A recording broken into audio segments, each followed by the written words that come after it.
आज की ऑनलाइन कक्षाओं में आप सभी का एक बार फिर से स्वागत है। मैं आचार्य रितेश कुमार आज आपके लिए लाया हूँ कक्षा 12 के अंतर्गत विषय बैंकिंग यानी अधिकोषण के अंतर्गत साख का निर्माण और उसकी सीमाओं के बारे में आज हम बात करेंगे। ये इंटर की बैंकिंग में बहुत इम्पोर्टेंट क्वेश्चन है, इसको आपको अब अच्छी तरह समझना है और इसको याद भी करना है। ये मोस्टली कई बार आ भी चुका है बोर्ड परीक्षाओं में। तो साख की बात करेंगे हम कि बैंक द्वारा साख का निर्माण किस प्रकार किया जाता है। याद रखना, बैंक द्वारा साख का निर्माण किया जाता है, बैंकों के द्वारा साख का निर्माण किया जाता है और रिजर्व बैंक उस साख पर नियंत्रण रखता है। रिजर्व बैंक द्वारा साख का निर्माण नहीं किया जाता, रिजर्व बैंक उस साख पर नियंत्रण रखता है। तो साख का निर्माण करना बैंकों की एक प्रमुख विशेषता है। बैंक जितना अपने पास नकद जमा के रूप में स्वीकार करते हैं उससे कहीं अधिक गुना, उससे कई अधिक गुना वो रुपया उधार देते हैं। ये बैंक की एक प्रमुख विशेषता है। तो बैंक द्वारा साख का निर्माण किस प्रकार किया जाता है, कौन कौन सी उसकी विधियां हैं, तो आज हम उसी की बात करेंगे। तो सबसे पहले हम बात करें साख निर्माण की विधियां। साख निर्माण की विधियां, साख का निर्माण बैंक किस प्रकार करते हैं उसकी विधियां हैं। सबसे पहले है नोट निर्गमन द्वारा। नोट निर्गमन द्वारा, देखिए सबसे पहले तो आपको यह समझना है कि बैंक के पास जितनी अधिक मात्रा में नकद कोष होता है वो उतनी ही ज़्यादा मात्रा में दूसरे लोगों को ऋण प्रदान करता है। तो दूसरे लोगों को ऋण प्रदान करता है, ऋण देने से ही बैंक साख का निर्माण करते हैं। अब जैसे नोट निर्गमन द्वारा बैंक साख का निर्माण कैसे करते हैं। यदि रिजर्व बैंक, जो भी किसी भी देश का केंद्रीय बैंक होता है, उसी को नोट निर्गमित करने का अधिकार है। भारत में यह अधिकार रिजर्व बैंक ऑफ इंडिया को है। तो रिजर्व बैंक ऑफ इंडिया के द्वारा क्योंकि नोट निर्गमन का कार्य किया जाता है, तो रिजर्व बैंक जितनी अधिक मात्रा में नोटों का निर्गमन करता है उतनी ही अधिक मात्रा में नोट बैंकों के पास पहुंचते हैं।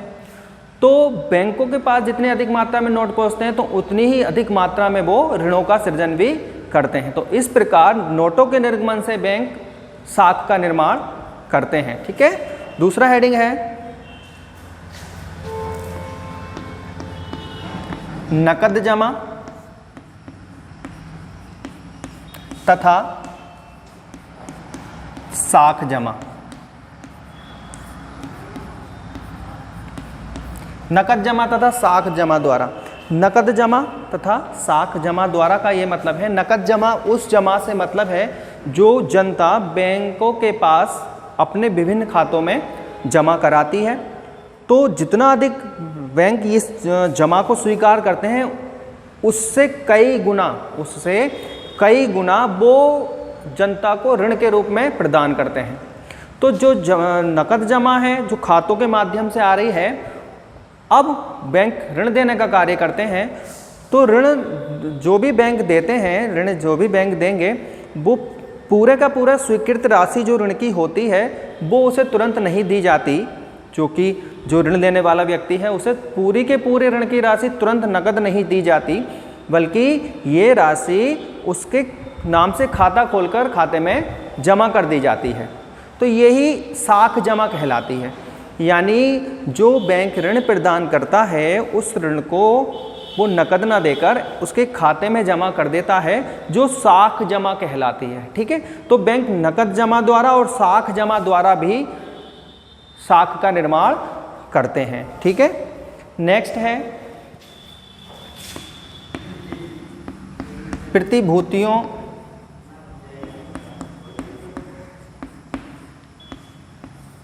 का क्रय विक्रय।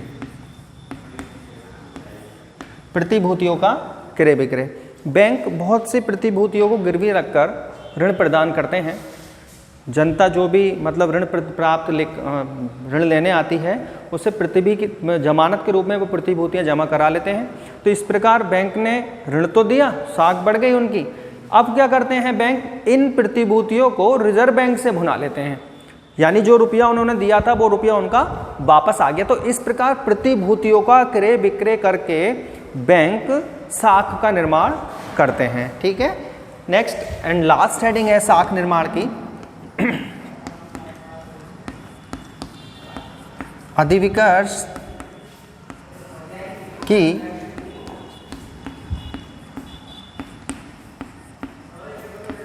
सुविधाएं। अधिविकर्ष की सुविधाएं, अधिविकर्ष की सुविधा एक ऋण की सुविधा है, एक ऋण का प्रकार है।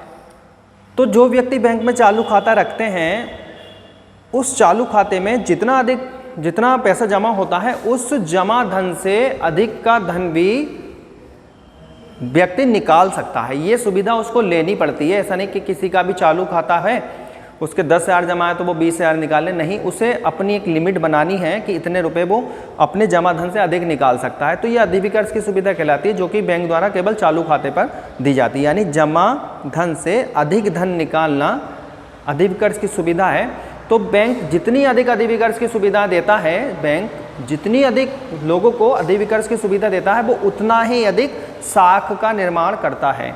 ठीक है, तो ये साख निर्माण की, बैंकों द्वारा साख निर्माण की 4 विधियां थी, नोट निर्गमन द्वारा, नकद जमा एवं साख जमा द्वारा, प्रतिभूतियों का क्रय विक्रय द्वारा और अधिविकर्ष की सुविधाओं द्वारा।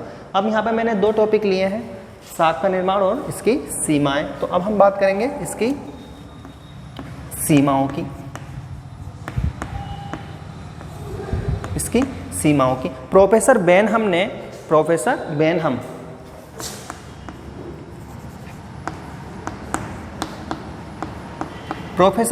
साख निर्माण की केवल 3 सीमाएं बताई हैं। उन्हीं 3 सीमाओं को मैं आपको बताऊंगा।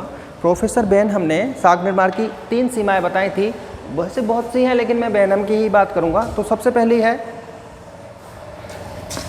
देश में मुद्रा की मात्रा।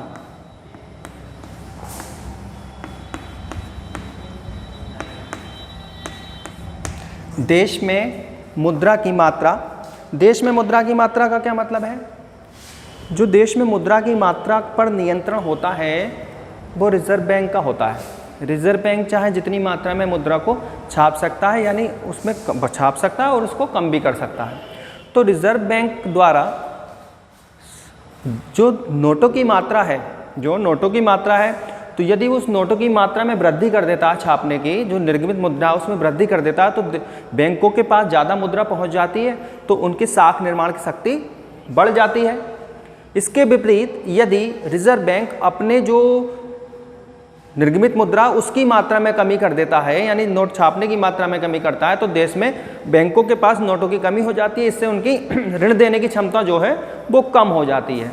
यानी कि देश में मुद्रा की मात्रा कितनी है, कम है तो साख निर्माण नहीं होगा, अधिक है तो साख निर्माण होगा, क्योंकि ज़्यादा रुपए होंगे तो बैंक ज़्यादा ऋण देंगे, रुपए ही नहीं होंगे तो बैंक ऋण नहीं देंगे।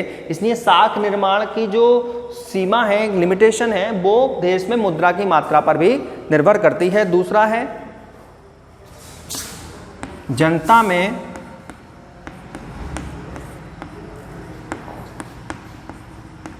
बैंकिंग की आदत।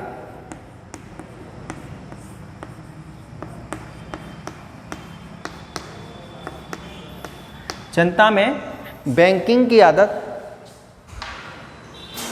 ये डिपेंड करता है कि उस देश की जनता उन बैंकों पर कितना विश्वास करती है।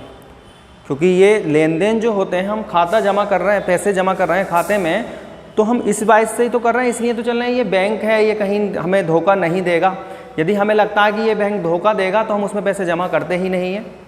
तो जनता में बैंकिंग की आदत का मतलब ये है, यदि जनता का बैंकों पर विश्वास है तो वो नोटों की अपेक्षा चेकों में लेन देन करते हैं। अब चेकों में लेन देन करते हैं तो बैंक के पास मुद्रा की मात्रा बनी रहती है, इससे उनकी साख निर्माण करने की क्षमता बढ़ जाती है। लेकिन अगर जनता में बैंकिंग की आदत ही नहीं है, वो नोट चेकों की अपेक्षा नोटों से ही लेन देन करते हैं, तो बैंक के पास जो नकद को जमा है वो कम हो जाती है, जिससे उनके ऋण प्रदान करने की क्षमता भी कम हो जाती है। इस प्रकार बैंक साख का निर्माण लिमिटेशन में ही कर पाते हैं। ठीक है, और नेक्स्ट है लास्ट है ये, कुल दायित्वों का